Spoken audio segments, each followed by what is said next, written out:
key to creation. There's a lot of writing in Kabbalistic tradition that says as well that it shouldn't be attempted to be decoded, because most people that have gone crazy.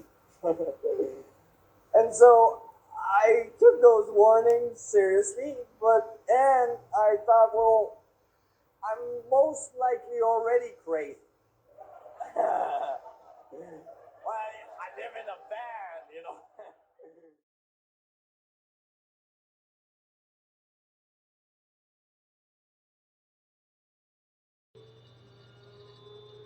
Hello.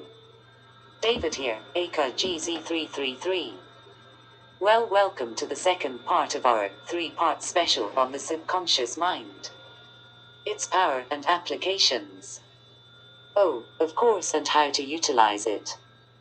This is such a massive subject, one where profound scientists cannot describe what it is, where it comes from. However, it is there, and the powers and inner workings are still to be explained.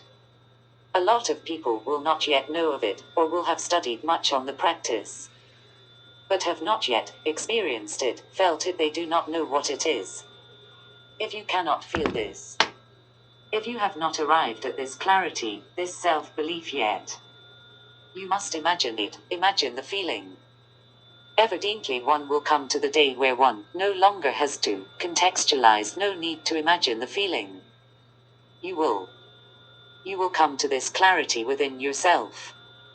Along my journey, I have found Qigong to be most helpful in understanding, and a wonderful way to feel this experience I talk of. Along with Taoism and studying the 7 Hermetic principles, and all about the laws of nature. Let's turn our focus on what skills, what knowledge one requires in order to bring thought into reality. The info you need to use some powerful techniques the subconscious has there to work with you. 1. Desire or intention.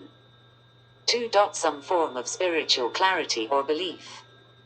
3. Visualization. Some have amazing visualization skills and amazing imagination skills already. If not, well, this can be achieved through mind or mental practice. 4. An awareness of the power of suggestion, auto-suggestion, this being own to self. Heterosuggestion, those coming from outside sources, and the inner voice loves to play suggestion with you. 5. Being able to be present, presence, this can be referred to as stillness. This is being conscious without thought. Present in the moment, the now. If you do not yet possess this skill yet, as it's something that cannot be achieved on day one, but great work comes out of the work. There are intervals between thought, very subtle, as you know.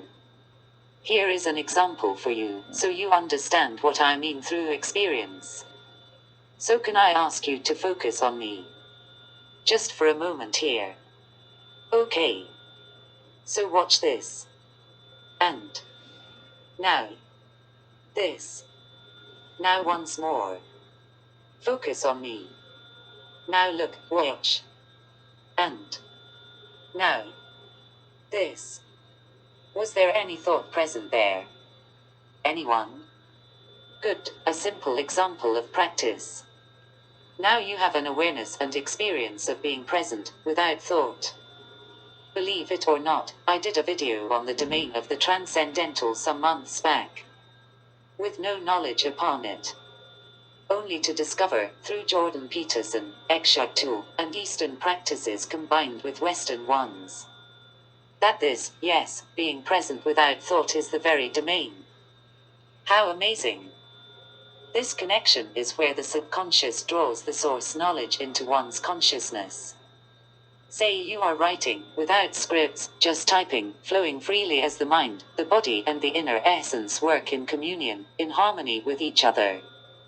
Often reading back what you wrote, say at a later date, one is stumped that one wrote such divine poetry.